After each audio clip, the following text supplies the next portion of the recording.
morning to you all students. Today I am going to solve some questions of exercise 5.2 of your chapter differentiable continuity and differentiability. In this question we have to differentiate the given functions with respect to x. Okay, see the solution of first.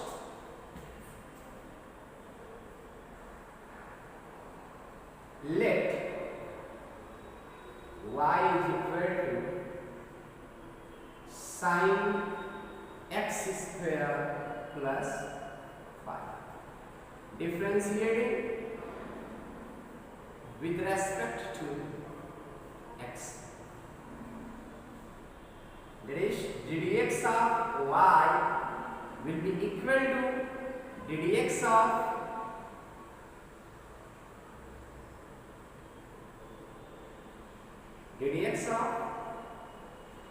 sin x square plus 5.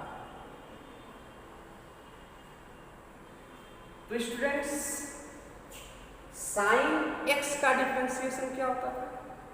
cos x. तो ठीक उसी प्रकार sin angle कुछ भी हो उसका क्या हो जाएगा? cos इंटू उतना angle. Means here we can write it will be equal to cos x square plus 5. But students, sin x का डिफरेंशिएशन cos x होता है. ओके, लेकिन यहाँ तो x है नहीं, तो फिर इसका भी हम लोग डिफरेंशिएशन करेंगे. इसको बोलते हैं चेन रूल, जिसको मैं क्लास 11th में भी आपको थोड़ा सा बताया. Then ddx of sin x square plus 5 will be equal to cos x square plus 5 into ddx of x square plus 5. It will be equal to cos x square plus 5. x square का differentiation करेंगे, क्या हो जाएगा? Power बढ़ जाएगा, power में से कम हो जाएगा, मीन्स 2x और 5 क्या है? कांस्टेंट है. कांस्टेंट का डिफरेंशिएशन क्या हो जाएगा? 0. Means it will be equal to 2x cos x square plus 5. Okay, next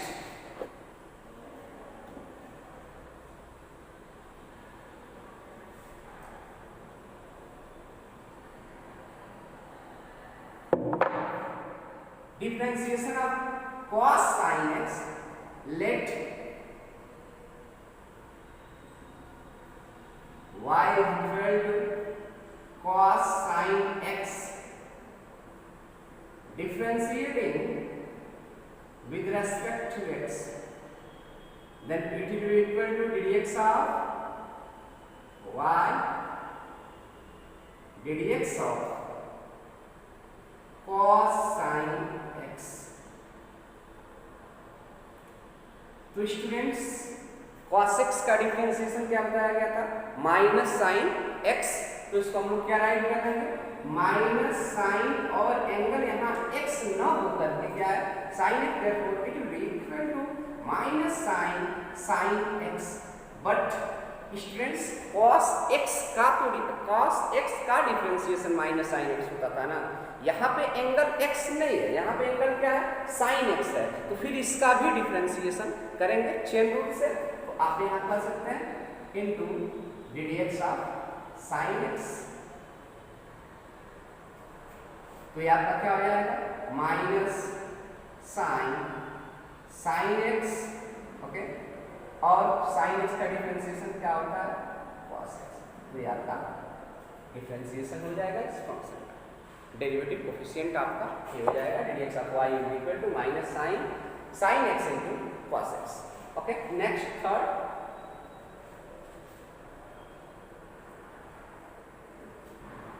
sec tan root x.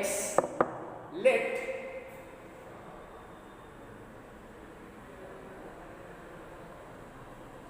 y is equal to sec tan root x. Differentiating with respect to x. तो y का क्या हो जाएगा? Differential coefficient x के respect में ddx of y, और इसको कैसे राइट करेंगे, ddx ऑफ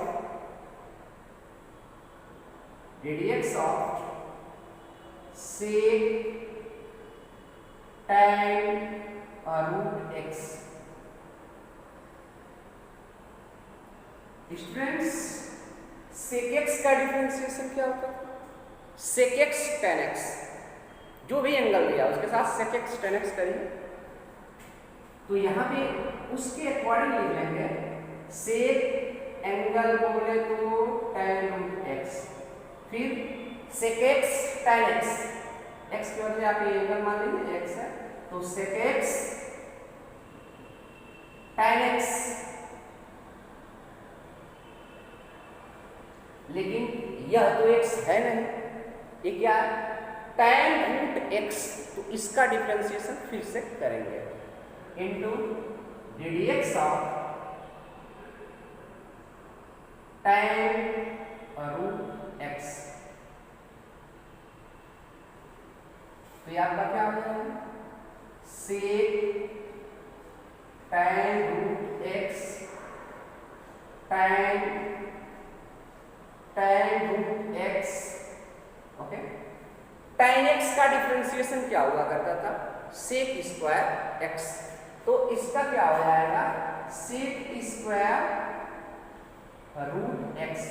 बट स्टूडेंट्स अगर यहाँ सिंपल x रहता था तब ना, यहाँ एंगल x नहीं है, रूट x है, तो फिर उसका डिफरेंशिएशन करेंगे, तो ये कितना हो जाएगा, ddx of root x, okay.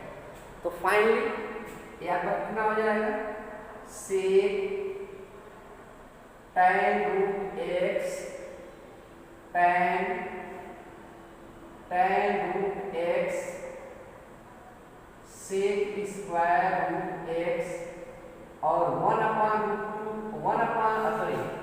Root x का डिफरेंशिएशन क्या होता है, 1/2 रूट x, तो यह इसका आपका क्या हो जाएगा, 1/2 रूट x, यही आपका आंसर हो जाएगा, यही आपका डिफरेंशियल कोएफिशिएंट हो जाएगा, okay. Next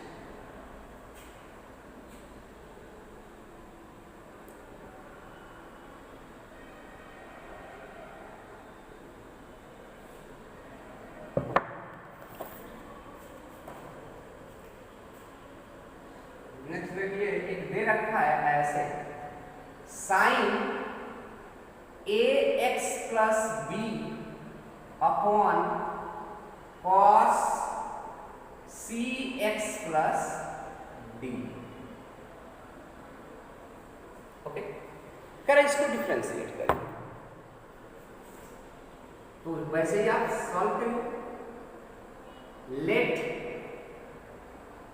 y is equal to sin ax plus b upon cos cx plus d, okay. Students इसको हमको क्या करना है, डिफरेंशिएट करना है, वो भी x के रेस्पेक्ट में, राइट करें differentiating with respect to x on both sides, then what will happen, it will be ddx of y and it will be equal to ddx of sin ax plus b upon cos cx plus d। Students यहाँ पे हम देख रहे हैं कि हमको quotient function का differentiation पता करना है, तो कोसेंट फंक्शन का डिफरेंशिएशन क्या आपको बताया गया था, सपोज करिए कि fx एक कोई फंक्शन है और gx भी कोई एक दूसरा फंक्शन है, तो इसका डिफरेंशिएशन क्या बताया गया था, denominator into differentiation of numerator means gx into differentiation of numerator minus numerator into differentiation of denominator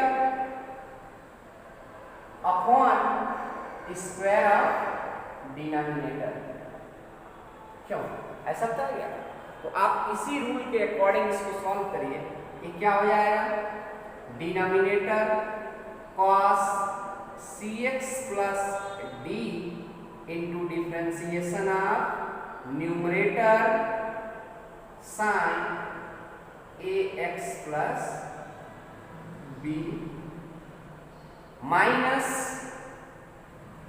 numerator sin ax plus b into differentiation of denominator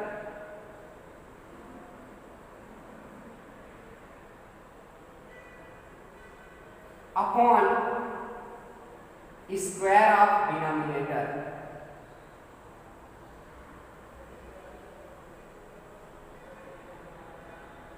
क्यों?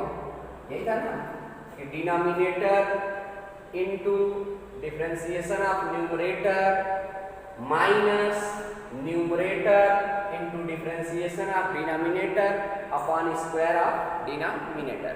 तो ये क्या हो जाएगा? This implies that ddx of y will be equal to what? Cos cx plus d. Cos cx plus d. आप differentiation करिए sin x plus b का, तो sin के साथ कुछ भी एंगल रहा है तो cos जैसे हम लोग उसको x जैसे ट्रीट करेंगे और sin x का डिफरेंशिएशन क्या होता है? cos x।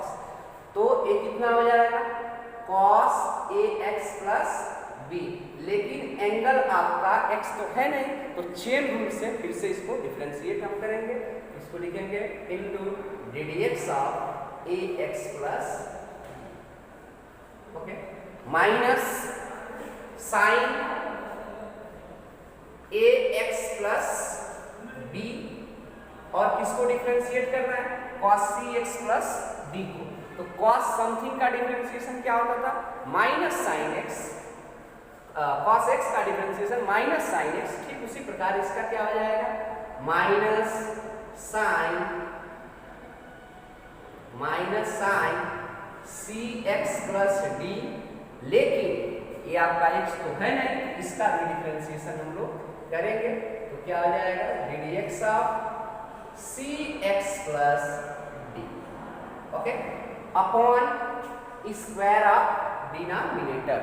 Square of denominator कितना हो जाएगा? cos square cx plus d okay students ये कितना हो जाएगा? cos cx plus d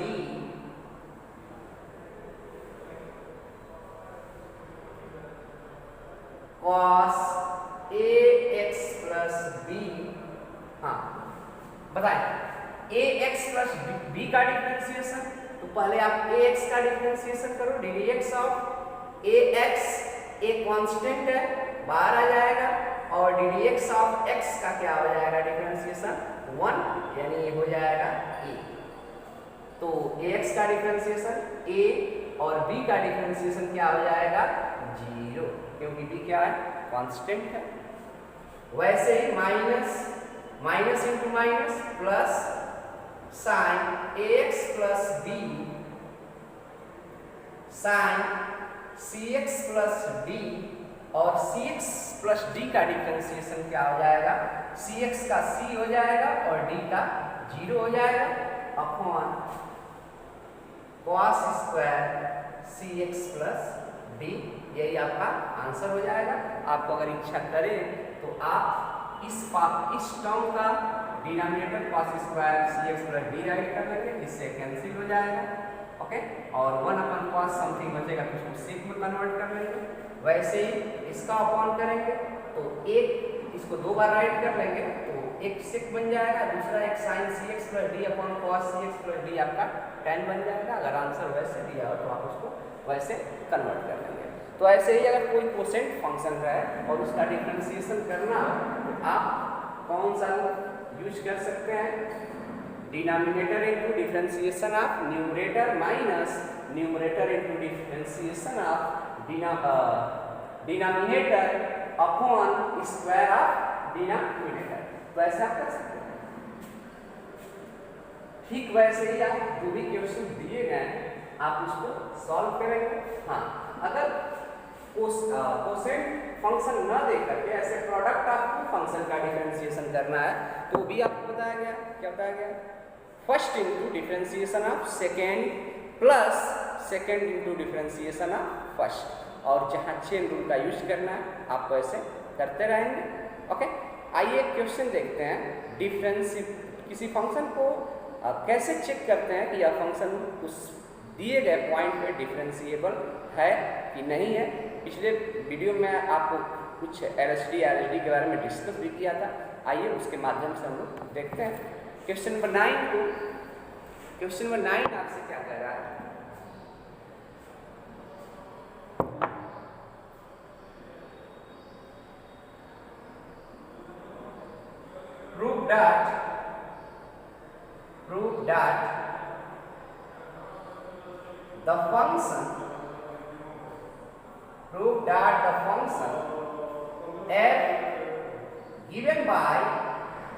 Prove that the function f given by fx is equal to mod of x minus 1,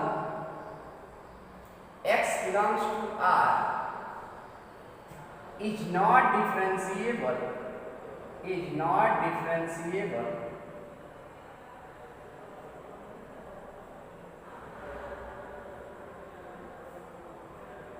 at x equal to।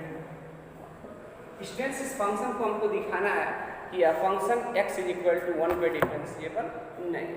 Students, अगर इसका आप graph draw करोगे तो जैसे आप देखे थे कि मॉड ऑफ x का ग्राफ तो 0 पे कॉर्नर पॉइंट बन जाता था और 0 पे वो फंक्शन डिफरेंशिएबल नहीं होता था।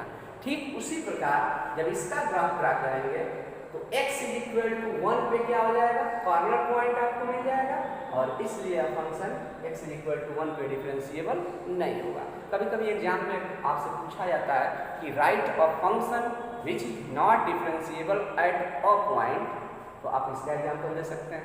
ऐसे ही कहेगा right a function which is not differentiable exactly at 2 points, तो आप क्या राइट करेंगे? Mod of x minus 1 right कर लीजिएगा और एक mod of x minus 2 right कर लीजिएगा। यह फंक्शन 1 और 2 पे आपका डिफरेंशिएबल नहीं होगा। ऐसे ही 3 पॉइंट पे है तो एक और बढ़ा लीजिएगा। ओके, तो 1 नंबर में ऐसा सिंपल सा क्वेश्चन पूछता है। अब आइए इसको हम लोग कैलकुलेट करके देखें कि आखिर यह फंक्शन क्यों नहीं डिफरेंशिएबल होता है। और आप यहाँ ग्राफ के माध्यम से इसको देख लिए कि इस फंक्शन का हम लोग ग्राफ ड्रा करेंगे तो 1 पे कॉर्नर पॉइंट मिलेगा, और 1 पे जब कॉर्नर पॉइंट बनेगा तो हम यहाँ पे 2 टेंजेंट होंगे, यूनिट टेंजेंट नहीं शो करते हैं, इसलिए यह फंक्शन आपका डिफरेंशिएबल नहीं होगा।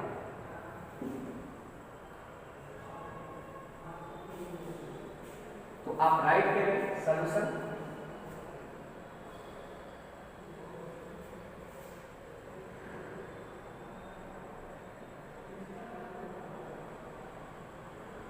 Given that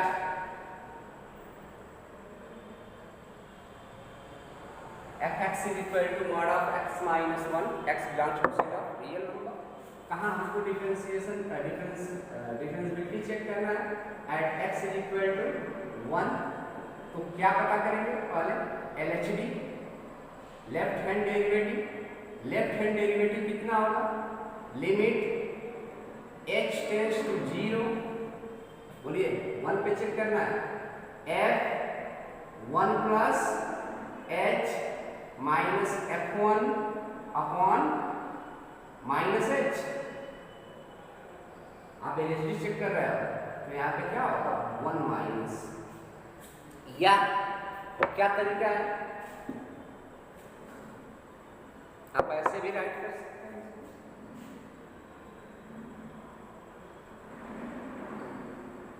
f 1 minus h f1 upon 1 minus h minus 1, तो वहां से भी आपका क्या आएगा? माइनस h ही आएगा। यहाँ पे limit h tends to 0, okay, and it will be equal to limit tends to 0 f1 minus h कितना होगा? अगर x को 1 माइनस h से रिप्लेस करेंगे तो यहाँ भी 1 माइनस h लिखना पड़ेगा, तो हो जाएगा आपका 1 mod of 1 minus h minus 1, okay, मिल गया। इसके बाद f1 की value 1 minus 1 0 0 upon minus h, cancel. यहां से आपको क्या मिल जाएगा? ये हो जाएगा limit h tends to 0 mod of minus h की value plus h upon minus h, ये आपका कैंसिल हो जाएगा। क्या जाएगा? 1 limit h tends to 0 minus 1 की वैल्यू क्या हो जाएगा? माइनस 1। तो LHD कितना हो गया? माइनस 1। आइए RHD पता करते हैं। RHD कितना? तो RHD के लिए क्या बताया गया आपसे? लिमिट h टेंस टू 0, यहाँ पे क्या हो जाएगा? f1 plus h minus f1 upon plus h, ठीक है। अब ये कितना होगा? लिमिट h टेंस टू 0, हाँ आप फंक्शन में वहां पे राइट करिए, 1 प्लस h पता करना है, value of the given function at 1 plus h, then it will be f1 plus h and here also 1 plus h minus 1, तो ये आपका हो जाएगा mod of 1 plus h minus 1, और f1 की वैल्यू क्या हो जाएगा? जब आप यहाँ 1 पुट करेंगे, mod of 1 minus 1 means 0, mod of 0 की वैल्यू 0 अपॉन h, और ये कितना हो जाएगा? Limit h tends to 0 mod of 1 plus h, at 1 and 1 will be cancelled, 1 plus h minus 1 will be h only, h upon h, mod of h की value h हो जाएगा, और यहाँ से कैंसिल हो जाएगा, ये आपका 1 हो जाएगा। आप क्या देख रहे हो? LHD minus 1, RHD 1 means here LHD is not equal to RHD, means at point x is equal to 1 there is no unique tangents, दो अलग अलग टेंजेंट को यहाँ पे शो कर रहा है, इसलिए फंक्शन आपका डिफरेंशिएबल नहीं होगा। हाँ, क्या आपको बताया गया था कि अगर LHD इक्वल टू RHD हो गया तो हम कहेंगे यह यूनिक टेंजेंट को शो कर रहा है और यह फंक्शन उस पॉइंट पे डिफरेंशिएबल होगा। Therefore we can say here वह फंक्शन उस पॉइंट पे डिफरेंशिएबल होगा। यहाँ पे LHD RHD के इक्वल नहीं है, इसका मतलब फंक्शन उस पॉइंट पे डिफरेंशिएबल नहीं होगा। Therefore f is not differentiable at x is equal to, तो ऐसे ही आप क्वेश्चन नंबर 10 को सॉल्व कर लेंगे। ग्रेटेस्ट इंटीजर फंक्शन है, आपको ग्रेटेस्ट इंटीजर फंक्शन के बारे में बताया भी गया है। And students, if you have any doubts related to any questions of this exercise, you are free to ask. Okay, thank you very much.